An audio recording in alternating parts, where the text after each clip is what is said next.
History often turns on small moments. A single decision, a failed mission, or even a city accidentally set on fire can shape the destiny of nations. Before the legendary battles of Marathon, Thermopylae, and Salamis, before the Spartan 300 made their last stand, before Xerxes launched the largest invasion the ancient world had ever seen, there was one event that set everything in motion. It was called the Ionian Revolt, a rebellion born in the coastal Greek cities of Asia Minor, a spark that ignited the century-long conflict between the Greek world and the mighty Persian Empire, a conflict that would reshape civilization itself. Today, we dive deep into what happened, why it began, and how this single revolt triggered the famous Greco-Persian Wars. Let's begin. In the late 6th century BC, the vast Persian Empire, created by Cyrus the Great, stretched from the Indus Valley in the east all the way to the Aegean Sea in the west. Cyrus had conquered the wealthy kingdom of Lydia, and with that conquest came the Ionian Greek cities on the west coast of Anatolia, cities like Miletus, Ephesus, and Smyrna. These cities were Greek in language and culture, but their geography placed them far from mainland Greece. When Persia absorbed Lydia, the Ionians were pulled into the orbit of one of the greatest empires in history. At first, Persian rule was not harsh. In fact, Persian kings were known for allowing conquered peoples to keep their customs, languages, and religions. The Ionians kept their temples, festivals, and identity. But there were two things the Greeks deeply resented: Persian-appointed tyrants and Persian taxes. To the Persians, installing local rulers loyal to the empire was a practical administrative move. But to the fiercely independent Greek mindset, these tyrants represented a loss of autonomy.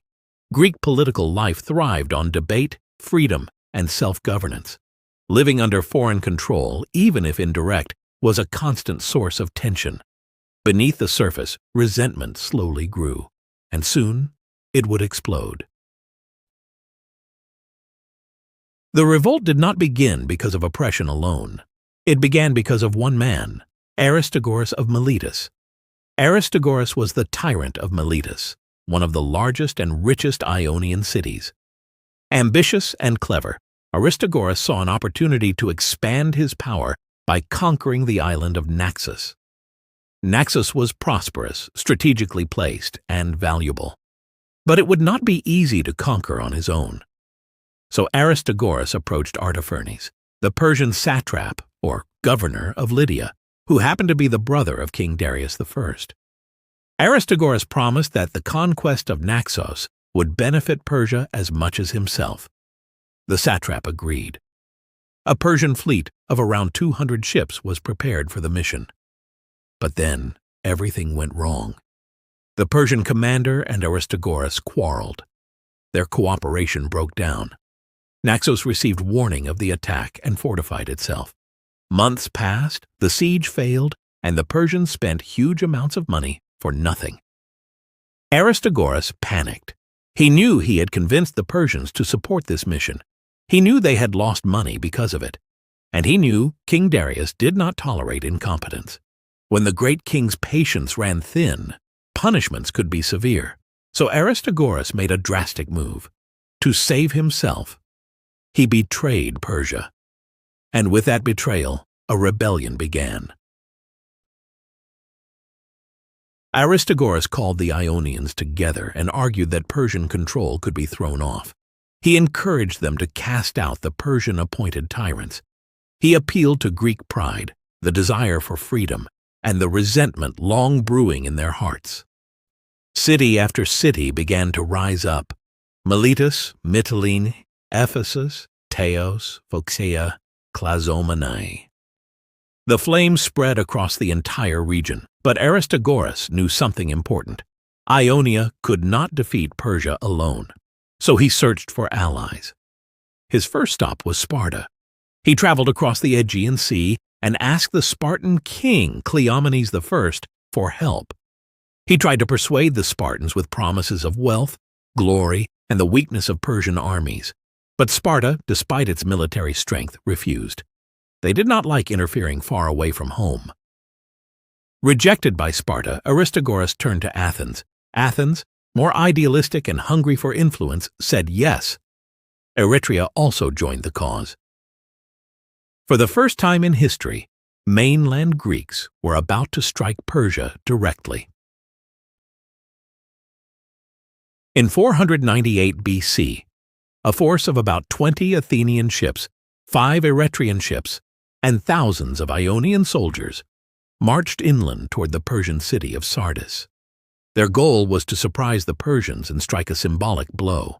They succeeded.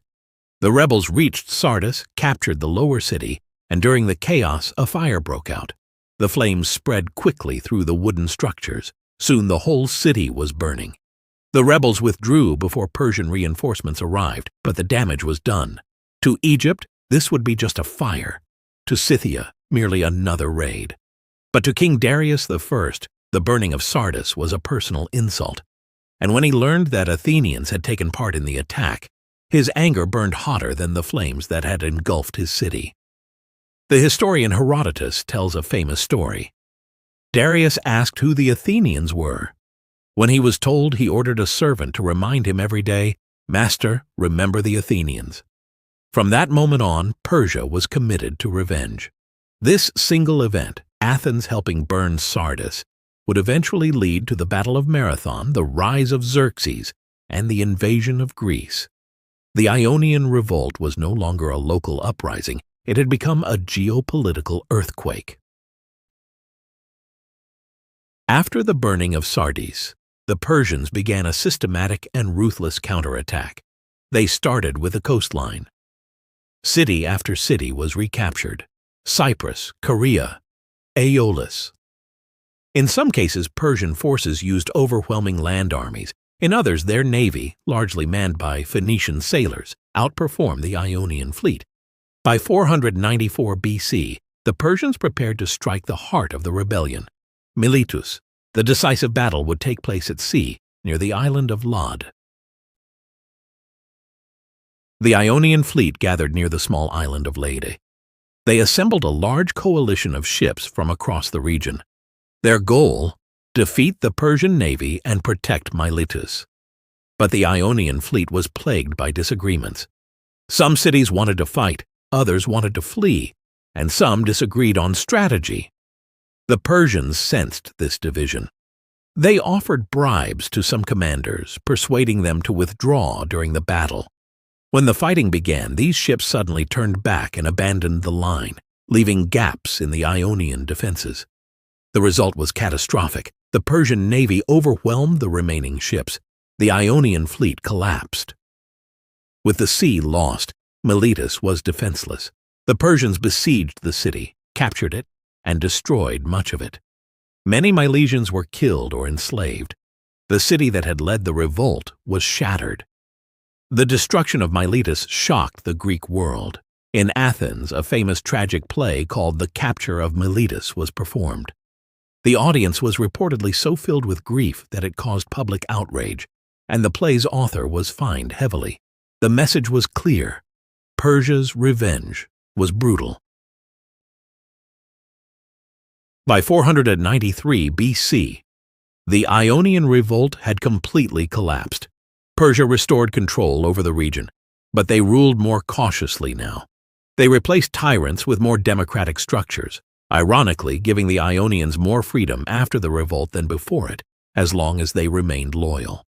But the real consequences were not in Ionia. They were in Greece. Darius I had not forgotten Athens. He had not forgotten Eretria. He had not forgotten the burning of Sardis. The revolt had taught Persia that the mainland Greeks were willing to interfere in Persian affairs, and it taught Darius something else. Greek hoplites were dangerous. The survival of Athens depended on eliminating the threat they had created. So Darius began planning a new expedition. The target was no longer just a rebellious region in Asia. The target was Greece itself. Just a few years after crushing the Ionian Revolt, Darius launched his first invasion of Greece. His forces crossed the Aegean, captured Naxos and other islands, and reached Eretria. The city was burned to the ground, Persian revenge completed. Then the Persians landed at Marathon. There, in 490 BC, Athenian hoplites, without Spartan support, defeated the Persian army in one of history's most famous battles. It was the first major Greek victory over Persia and shocked the ancient world. But the conflict was far from over. Darius began preparing a second invasion, but he died before completing it. His son, Xerxes I, inherited both the throne and the desire for revenge. A decade later, Xerxes launched the largest invasion force the ancient world had ever seen.